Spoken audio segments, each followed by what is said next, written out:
Yeah, thank you, Stuart. Thank you, Monique. Thank you from my side for your lecture. Financing healthcare expenses by early savings, the title of your presentation, could also be above my presentation. Dear colleagues, I think we have an exciting topic here, which we are discussing from two different points of view. Monique has outlined a concept to get a better grip on healthcare expenses, which increase with the age by saving early. In Germany, we have had something like this for 10% of the population for decades.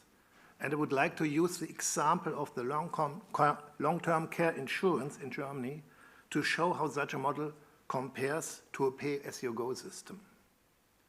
In Germany, there has been compulsory long-term care insurance for the whole population since 1995. As in health insurance, there are two different systems in German LTC insurance. One operates according to the pay-as-you-go system and is offered by public health corporations, the statutory LTC insurance, or in Germany, Soziale Pflegepflichtversicherung, SPV. The other operates according to the funded system and is offered by private health insurance companies, the private LTC insurance, in German, Private Pflegepflichtversicherung, PPV.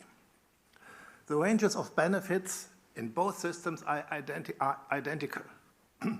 First, I want to show how the social policy requirements were implemented in the calculation of the private LTC insurance and how these redistribution elements were subsequently reduced. After that, I examine how the two different systems have developed over the past 27 years. Because LTC insurance in Germany is basically a part of health insurance, I will first make some remarks on the system of health insurance, of private health insurance in Germany. The entire population in Germany is covered by health insurance, as there is a general obligation to take out health insurance. We have two systems. One works on a pay-as-you-go system and is offered by public corporations, the statutory health insurance. The other works of a funded basis and is offered by private insurance companies. We have about 100 statutory health insurance companies and 30 private health insurance companies. 90% of the population has statutory health insurance, 10%, especially civil servants, self-employed and high-earning employees have private health insurance. Civil servants, however, receive a so-called allowance from their employer for health insurance, so they have only to pay a certain percentage of their health costs privately. Let me briefly introduce both systems. In the pay-as-you-go system in Germany, premiums are income dependent and they are calculated in a way that the amount of the premium income of the total system within 1 year exactly covers the amount of payments in the whole system in that year. Family members, especially children, are co-insured free of charge unless they get members of the statutory health systems themselves with the start of employment. There is no capital accumulation for coming years. The solidary balance is intergenerational. In Germany, we speak of a generational contract. The older generation, which receives many more benefits than it pays in, expects the younger generation to provide these additional benefits. Private health insurance in Germany works similar to life insurance. The starting point is the idea of the lifelong equivalence principle. The premiums are so calculated that the expected present value of the premiums for the entire life is equal to the expected present value of the benefits. In this way, we take into account the increasing benefit payments in old age in the health sector right from the start. Consequently, premiums are initially higher than they would be necessary to cover current benefits. The remaining part is accumulated in the so-called aging reserves at interest.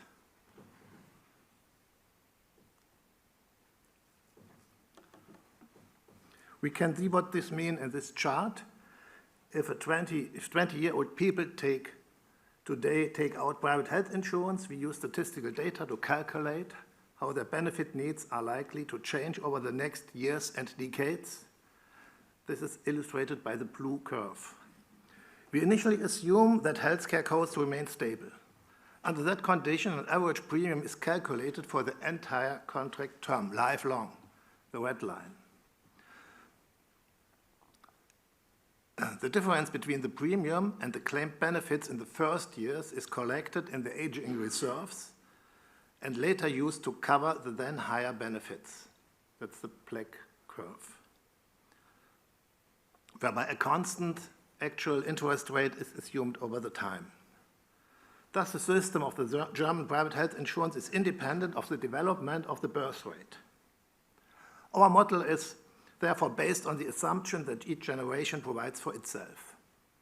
Additional elements in the calculation take into account the problem that the increase in costs in the health sector usually exceeds the increase in income, as well as the problem of steadily increasing life expectancy. Private health insurance in Germany is linked to certain social conditions that clearly distinguish the system from private insurance systems in other countries. For example, the contracts are generally lifelong. The insurer has no ordinary right of termination.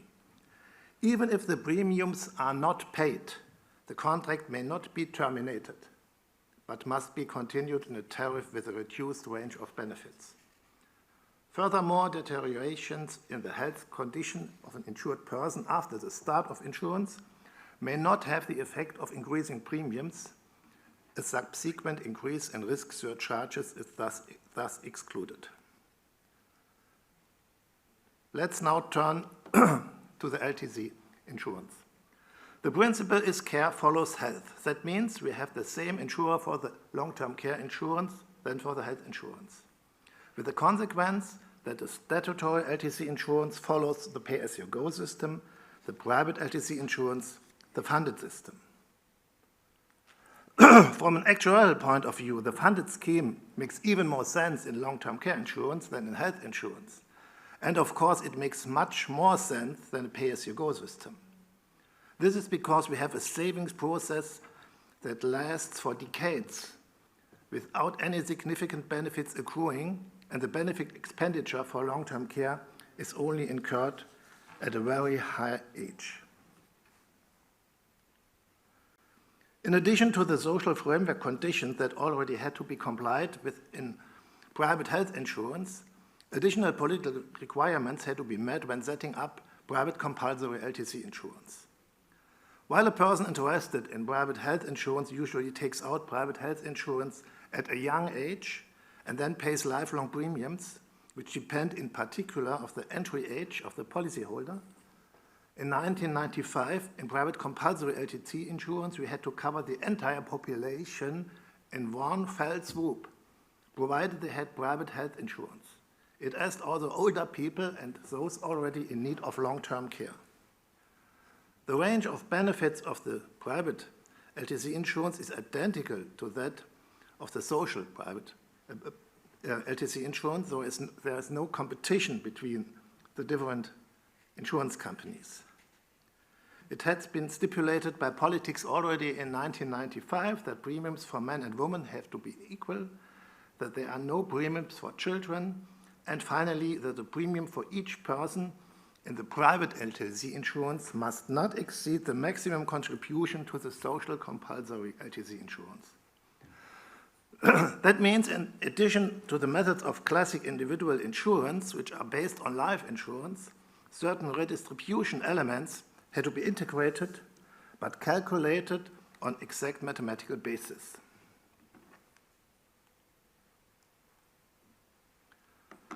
So we had to answer the question how to integrate financial transfers due to the political requirements in actuarial methods. Due to the uniform range of benefits and the considerable risk of having to integrate a large number of old and sick people, the calculation was carried out uniformly for all private insurance companies by the actuaries. For this purpose, exact age and gender-dependent net premiums are first calculated. Then we needed a financial transfer as a consequence of the demand for gender-neutral premiums.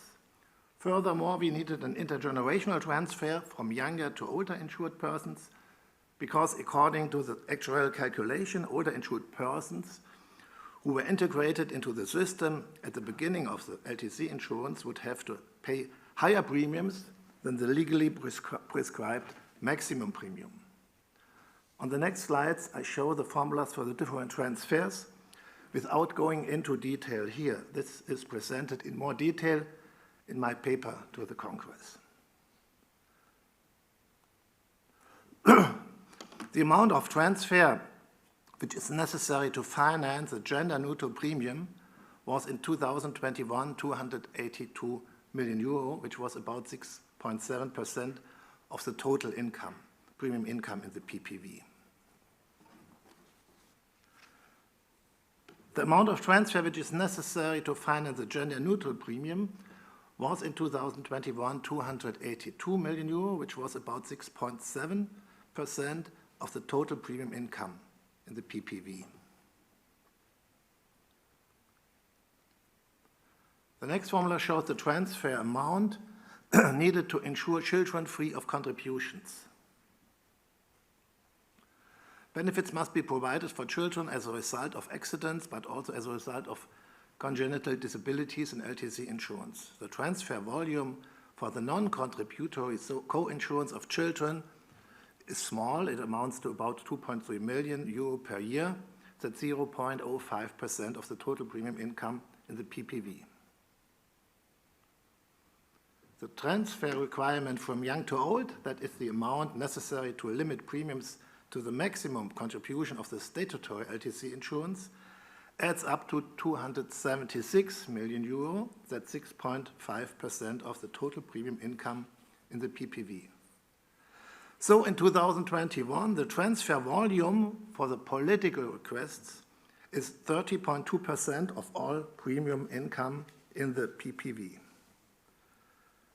But due to these basic political conditions, the transfer volume at the start of the LTC insurance was 31% of the aggregate premium income. Over the time, the volume has been significantly reduced and nearly eliminated after 20 years. Some of the reasons: an increasingly large proportion of older insured persons already had a certain saving phase. The apportionment required for those insured who were already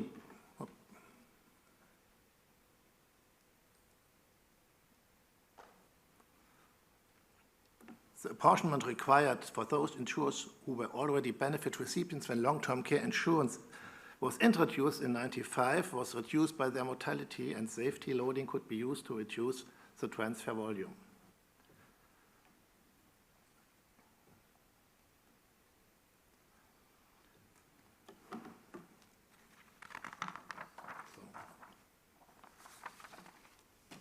But from 2015 onwards, political giveaways led to a significant increase in LTC insurance spending in both systems, the statutory and the private health insurance system. And the demand for the private LTC insurance in once again growing transfer volume.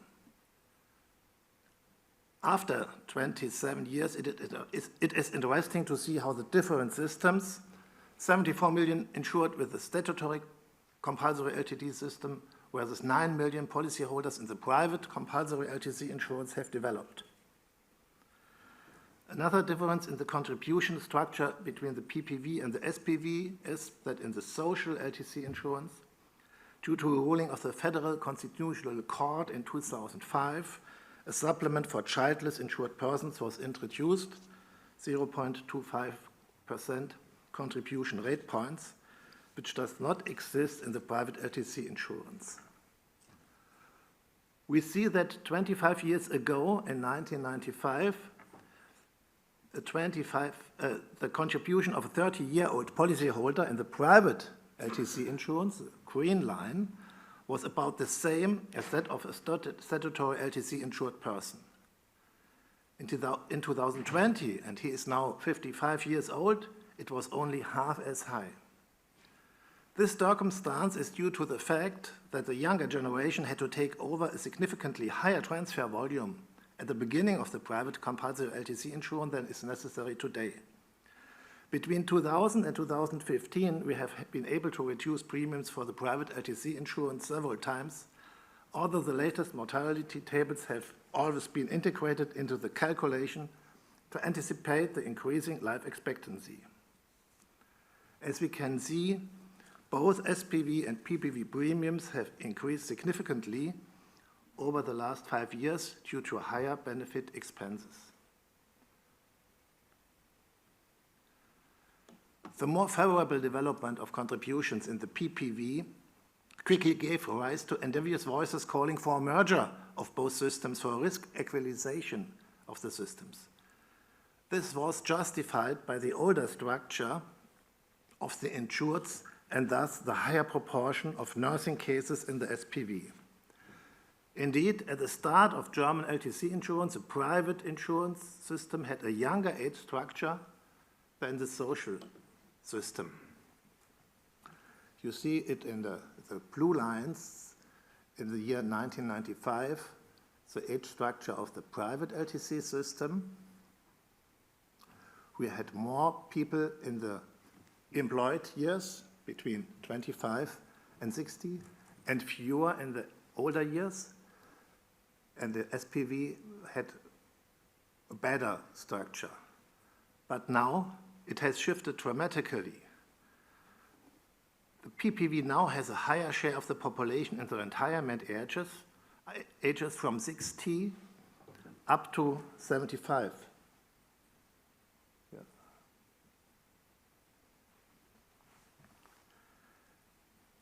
The SPV, the social system, has a higher share for young people in employment up to the age of 45.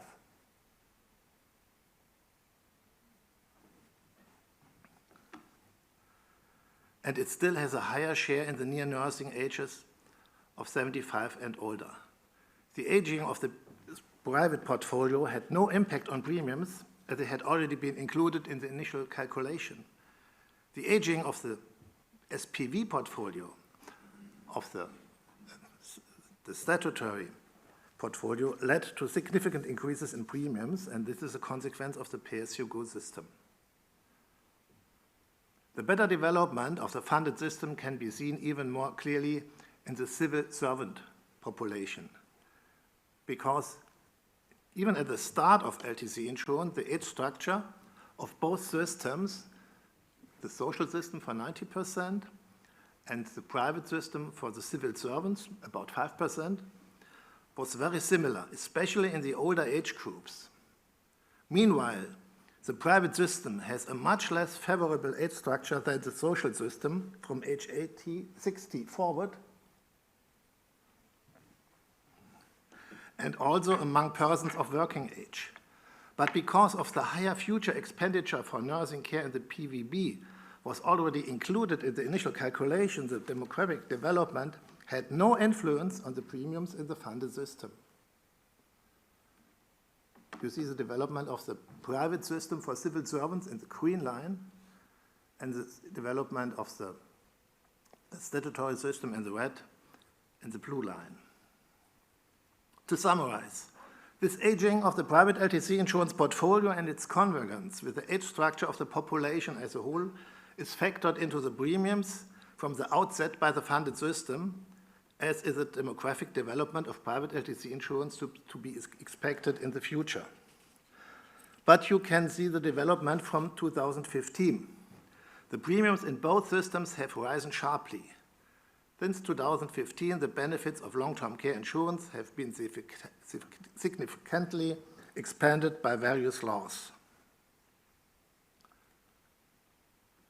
This had led to increases in premiums in both financing systems, pay-as-you-go and funded system. The increase in insurance benefits was significantly stronger than the economic development. At the same time, the actuarial interest rate in the private system had to be lowered to reflect the interest market. Nevertheless, the premium trend in the private system continues to be significantly more favorable than in the social system. One reason for the partly worse development of premiums in the social system is a divergence between the revenue and expenditure development of the SPV due to the aging of the population, despite almost full employment and economic growth. A point that has an only impact on the level of premiums in the private LTC insurance is a reduction of the actual interest rate due to the low interest on investments in recent years.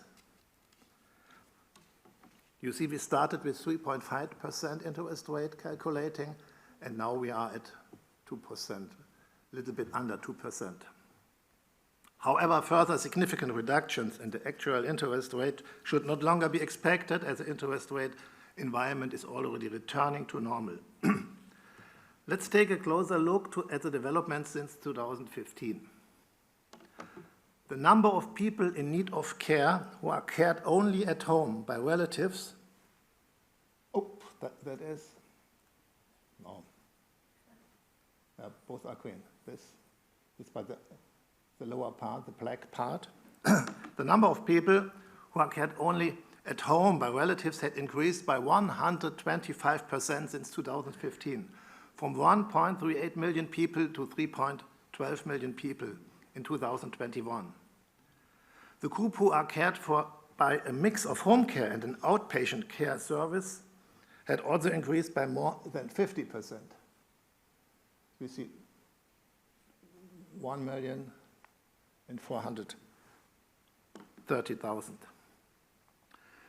The expansion of the criteria for a need of care, in particular the inclusion of people suffering from dementia in laws made between 2015 and 2018, was politically desired, but the financial impact got out of the hand.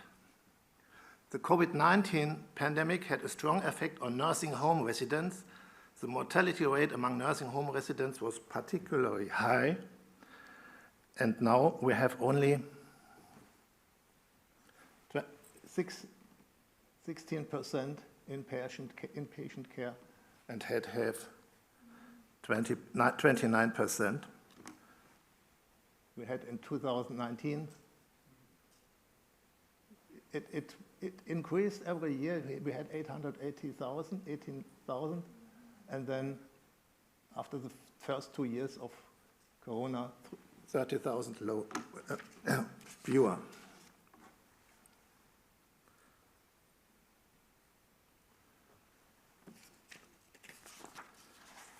As we have seen, the funded system is better equipped to deal with the problems of the future, especially the demographic problem. Since each cohort takes care of itself, the aging of population, in contrast to the pay-as-you-go system, is no reason to raise contributions. This is also confirmed by the report Sustainable Financing of Care Services of the Scientific Advisory Board of the Federal Ministry of Economics and Climate Protection, which came to similar conclusions in 2022. The pay-as-you-go system of the social LTC insurance, on the other hand, is demographically uncertain. We have fewer contributors in active working life and more insured persons moving into the age range close to nursing care, in particular the baby boomer cohorts. Economic crisis accompanied by job losses and thus declining contribution revenues also put pressure on the revenue side of the SPV. Hence my conclusion, the founded-based private LTC insurance is a successful model and could be a role model for sustainable reform of long-term care and health insurance in Germany and perhaps in other countries with aging population. Thank you.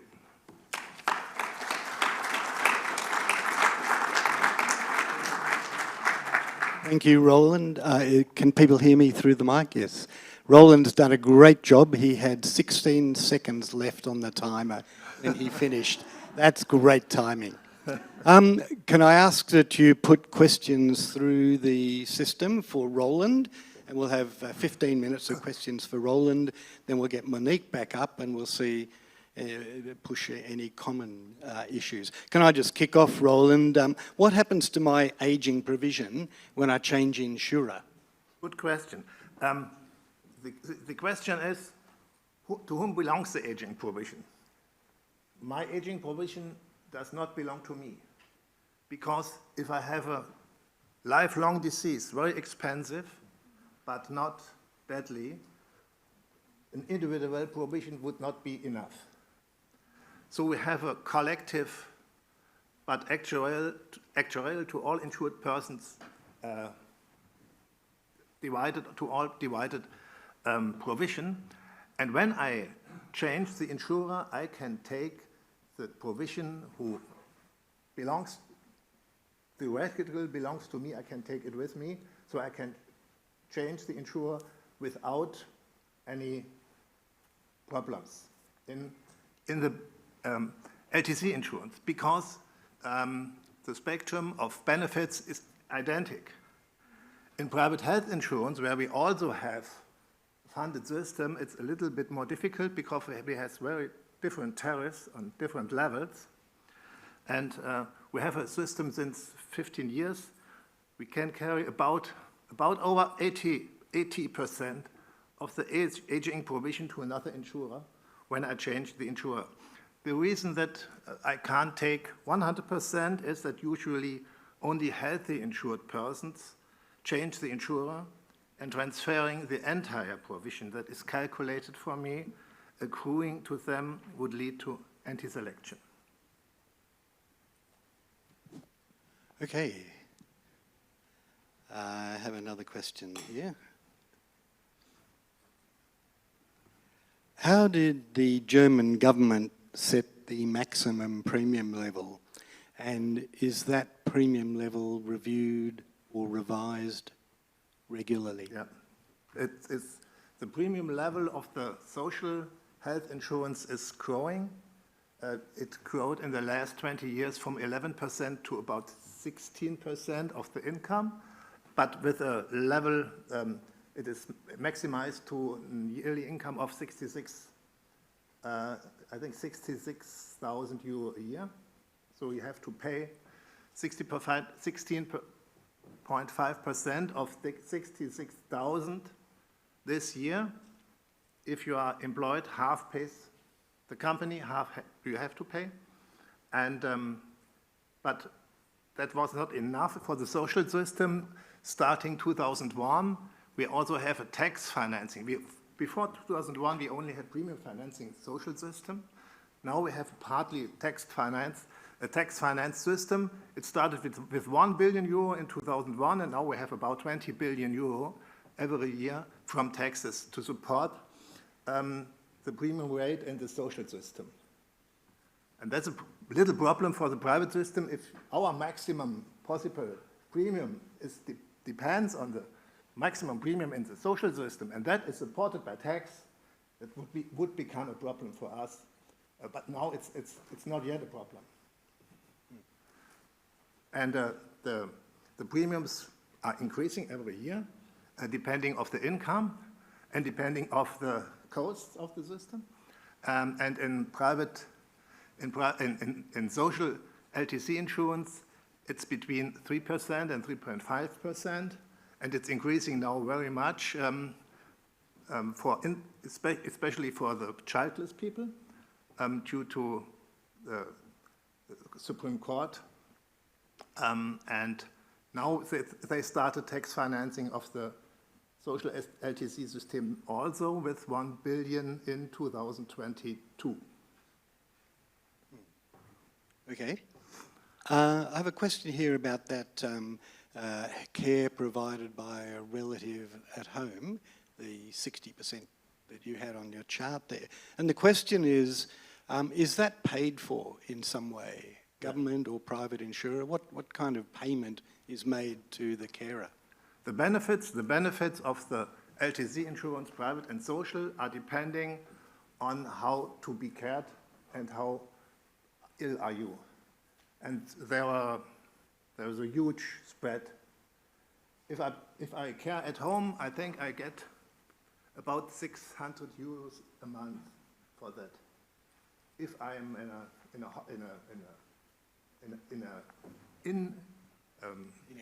in care home, they will pay until 3,500 euros. And for the payment when you are cared for at home, does that vary with the types of services you need, or is this provided by a family member and it's just a single payment? You can get it if you if you care by yourself, and you also can get some money for people who come 2 times a week to help, to make assistance and so on. Right, right. But So you can it's a get very, very widespread of benefits depending on how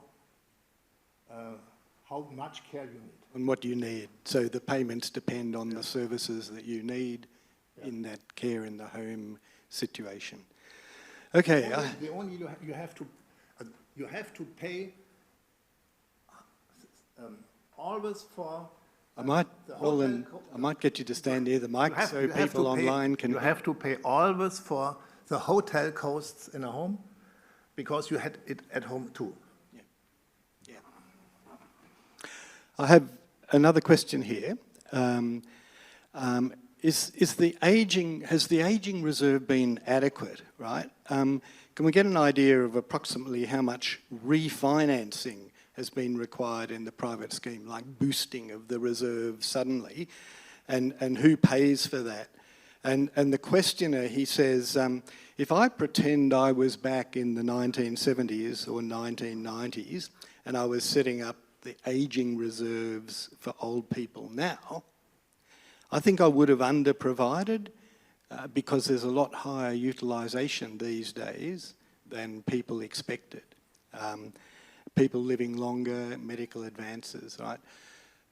So he's asking, have the reserves had to jump suddenly because of changes of assumption about future utilisation? And if they have, who paid? In a private system, always pays the insured person. But we have, our system, our calculating system is a little bit more different than I explained. We have an actuarial premium, we have a reserve on the premium, and we have a premium of 10% plus by law, and this has to be accumulated with interest and can be used only at 65. So that this can be used to reduce the premiums and for fight against inflation. And there are many other components to make, to concur against the inflation. But really, in 1970, the premium in private health insurance was about 100 marks, 50 euro, and now it's the average premium about 400 euro. But the income is higher, yeah. Theoretically, the premium is stable, but in practice not. Yes, yes. You put up slides that showed that the public pay-as-you-go premiums had gone up, started higher and carried on going higher than the private premiums. Some of that was due to age mix. How much of it was because the private customers have been underwritten, and so they're, when they entered, they were underwritten, and hence a much healthier risk pool? I think this is not a big problem because also in health and in German health insurance, for most people, we do not really make a underwriting. The civil servants we have all companies have declared since 1987 that no civil servant who want to go to the private health insurance will get no insurance, and he will maximum get 30% risk premium plus, and the similar system we have for the other insured persons. So is there perhaps not much? Yeah. Is there indirect underwriting because civil servants with their occupation have less risk than the general population? And I think you also said the wealthier people, who usually socioeconomic health reduces as your wealth reduces. So is there Is there implicitly a better risk pool It because is, of those reasons? yeah. It may be a little better risk pool, but they live longer. So I don't... Pay premiums till 65 and then stop. or pay premiums till die. Till die. Okay, so if they live longer, they keep paying. They live longer, and so I don't level think that's... premiums, yeah. If you look from the birth to the death, I don't think that it's a better risk than the other. Okay, okay, good. How do you address the gap where costs of healthcare and medical inflation is significantly higher than the overall inflation and wage increase rate? So Usual medical inflation in Germany is 2% higher than the normal inflation, yeah. Mm. And how does that get addressed? Is that just built into the premiums from outset? We made reserves for the 10% plus made by law from 2000 on is for the higher inflation of the medical costs than for the usual inflation and the development of income, but we only can use it from 65 on. So if you are in the employment ages, you have a higher inflation of the premiums in private health insurance than later. Mm. Because all the funds we spare on, we can't, for the higher inflation and for longer life, we can only use from 65 on. Mm. Okay, I think we'll call it an end there. Roland, thank you very much for your presentation and for taking the questions. Let's give Roland a thank you.